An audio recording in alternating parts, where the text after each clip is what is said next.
여러분 안녕하십니까? 뉴스투데이 제주입니다. 제75주년 4.3을 앞두고 각급 학교에서는 4.3 유족들을 명예교사로 위촉해 4.3의 경험을 학생들에게 들려주는 평화 인권 교육을 실시합니다.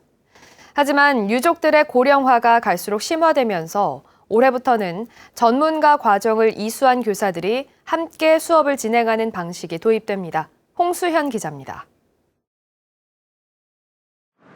4.3 당시 어머니가 만삭의 몸으로 군경에 끌려가 주정공장에서 태어난 올해 74세 강상옥 할아버지. 아버지는 군사재판을 받고 무기수로 마포 형무소에 수감돼 평생을 연좌제 속에서 살아야 했습니다.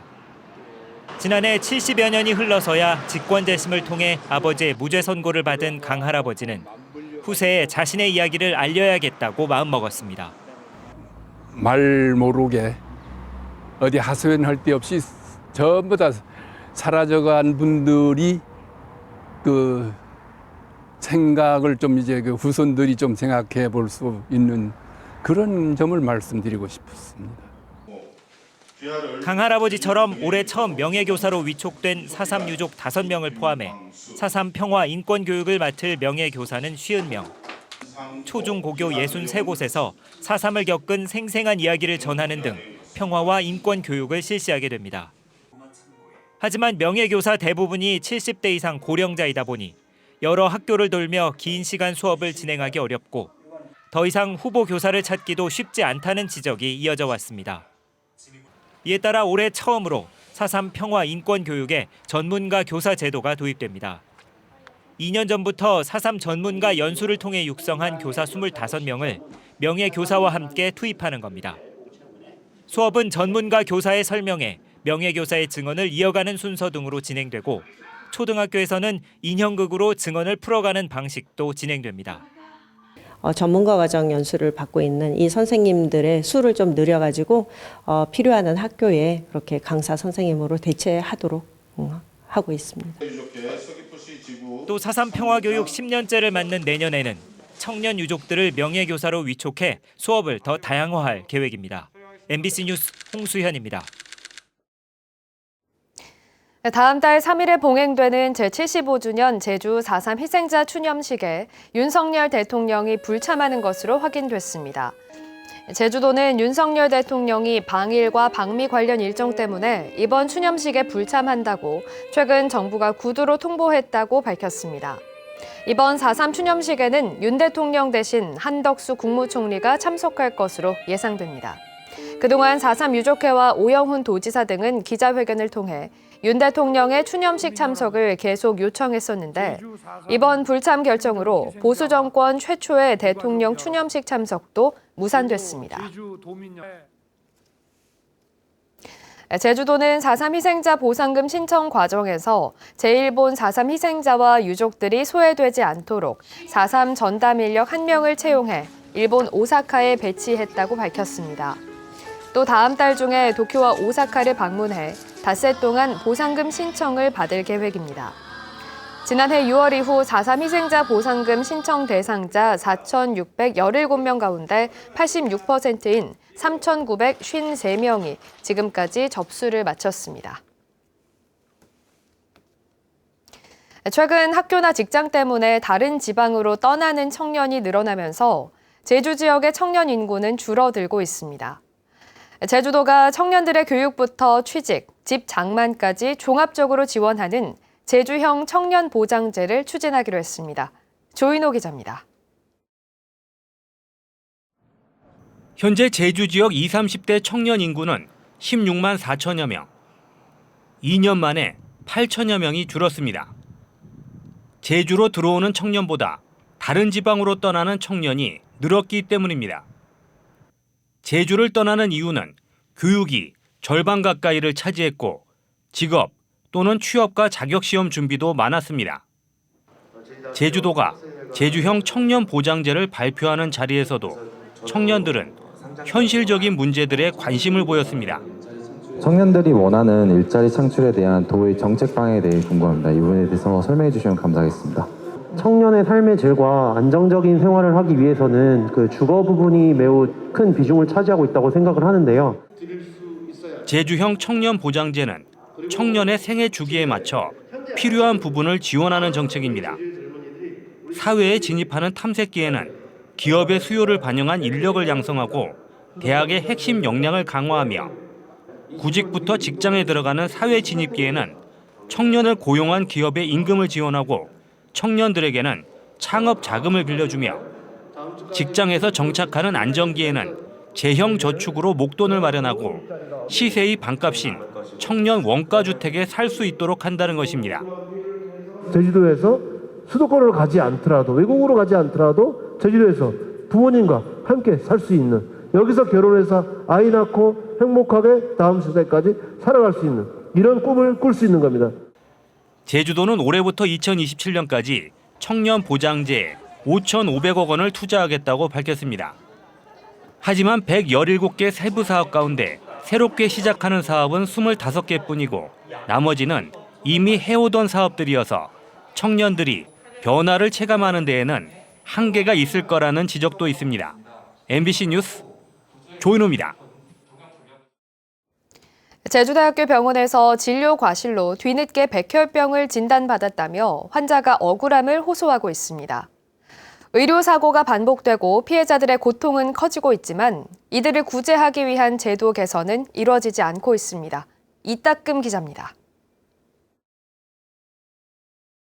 뇌종양에 걸렸다 완치된 뒤 제주대병원에서 20년째 정기 진료를 받고 있는 김모 씨.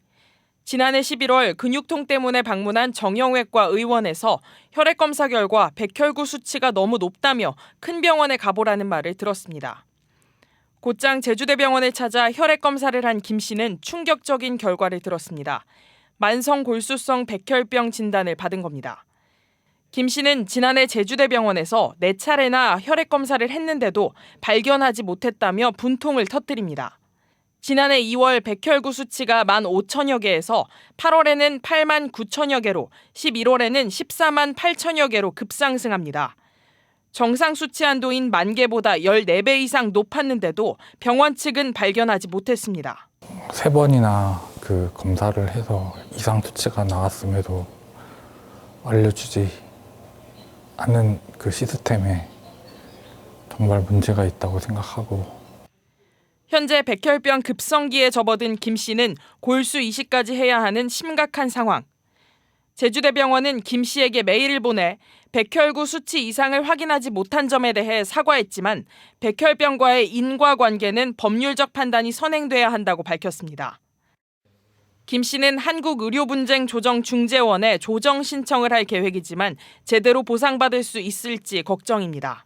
그 당시 환자가 만약에 제대로 검사를 받고 적절한 조치를 했다라고 하면 지금의 상태에서 얼마나 나아졌을까라고 하는 판단 기준이 필요한데 객관적인 근거를 제시하기가 굉장히 어렵다. 크고 작은 의료사고가 반복되고 의료 지식이 부족한 피해자들의 고통은 커지고 있지만 이들을 구제하기 위한 제도 개선은 제대로 이루어지지 않고 있습니다. MBC 뉴스 이따금입니다.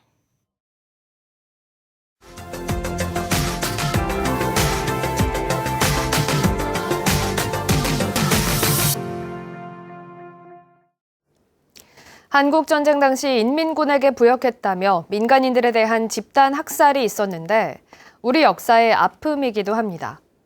희생자들이 매장된 것으로 알려진 충남 아산시 배방읍과 염치읍 일대에서 국가 차원의 유해 발굴 작업이 처음으로 시작됐습니다. 대전 MBC 김광현 기자입니다. 아산시 배방읍 공수리 성제산 일대 아래쪽에서는 굴착기가 땅을 다지고 발굴대원들이 유해 발굴을 위한 작업에 분주합니다. 이곳은 한국전쟁 당시 인민군에게 부역했다는 혐의를 받은 민간인과 그 가족들이 집단 학살당한 곳입니다. 부역 혐의자를 12월까지 처형을 하고 그 조금 지나서는 이제 부역 혐의자 가족까지 처형을 하는데 주로 성제산 일대에서 한 200명가량이 여기서 처형을 당했다.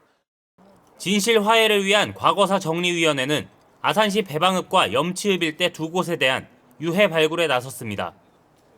두 곳에 매장된 것으로 추정되는 유해는 380여 구입니다. 진실화해위원회는 올해 상반기 중으로 유해 발굴 작업을 완료할 계획입니다. 아산시와 아산시 유족회가 지난해 5월 진행한 시굴 조사에서 유해 일부와 탄피가 발견되면서 이번 발굴 작업이 이뤄지게 됐습니다. 국민보도연맹이나 형무소 재소자 희생사건이 아닌 부역 혐의 희생사건의 유해 발굴이 국가 차원에서 진행되는 건 이번이 처음입니다.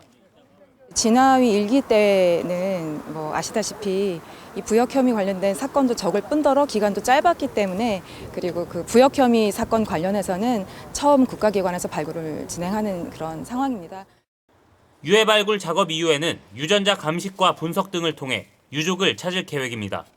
DNA 검사를 해서 진짜 우리 가족이 한 분이라도 여기서 발견이 된다고 그런다면은 제가 죽기 전에 그 한이 됐던 것을 한이 풀리는 걸로 생각이 듭니다. 진실화해위원회는 이곳 외에도 부역 혐의 희생사건 희생자 2천여 명의 유해가 매장된 것으로 추정되는 서산시 갈산동 일대에 대한 발굴 작업도 올해 안에 실시할 예정입니다. MBC 뉴스 김광현입니다.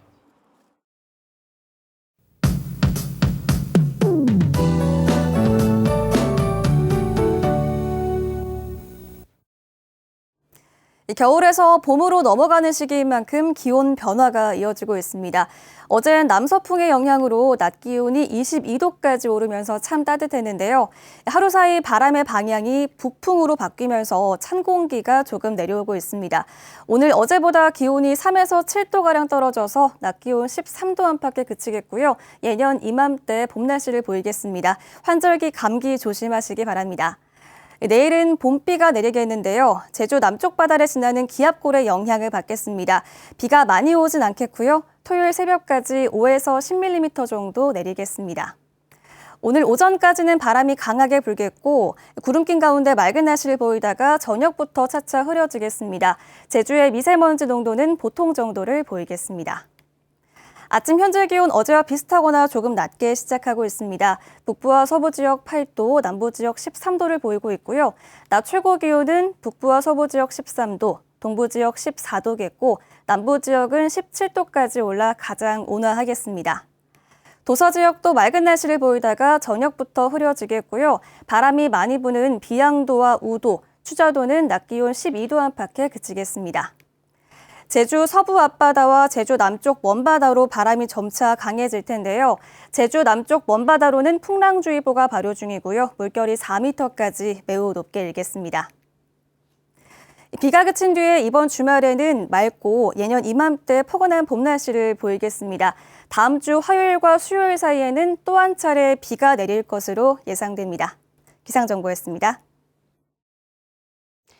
어제 저녁 7시쯤 제주시 애월읍의 한 도로에서 전기차 화재가 발생했습니다. 이 불로 운전자인 50대 남성이 다쳐 병원으로 이송됐고 전기차가 모두 불에 탔습니다. 소방당국은 운전자와 목격자를 상대로 정확한 화재 원인을 조사하는 한편 피해 규모를 파악하고 있습니다. 신제주 입구 사거리 옛 해태동산 일대에 추진 중인 주택개발 사업에 또 제동이 걸렸습니다. 제주도 도시계획위원회는 신제주 입구 사거리 인근 2만 9천여 제곱미터 부지에 지상 4층, 지하 1층 주택 12동, 117세대를 짓는 주택건설 사업을 심의한 결과 부결됐다고 밝혔습니다. 지난해 11월에 이어 두 번째 부결인데 도시계획위원회는 도시계획도로와 경관 녹지 등을 종합적으로 검토해야 한다고 밝혔습니다. 사단법인 제주국제협의회는 제주도의회에서 재외동포청 제주도 지킴이 범도민 운동본부 발대식을 열고 재외동포재단에서 승격된 재외동포청이 제주에 계속 남아있어야 한다고 주장했습니다. 이들은 다른 지역에서 재외동포청 유치를 위해 나서고 있는데 정작 제주도는 관심이 없다며 재외동포청 제주 존속을 위해 50만 명 서명운동을 벌이겠다고 밝혔습니다. 서귀포시 안덕면 제주 신화월드 조성사업 2단계 공사가 본격화됩니다. JDC에 따르면 제주 신화월드를 운영하는 람정 제주개발은 올해부터 1조 원 이상을 투자해 휴양 콘도미니엄 480실과 상가시설 등을 추가로 지을 계획입니다. JDC는 현재 신화월드 정규직 1,200여 명 중 80% 이상은 제주도민이라며 2단계 사업으로 일자리가 대폭 늘어날 것이라고 밝혔습니다.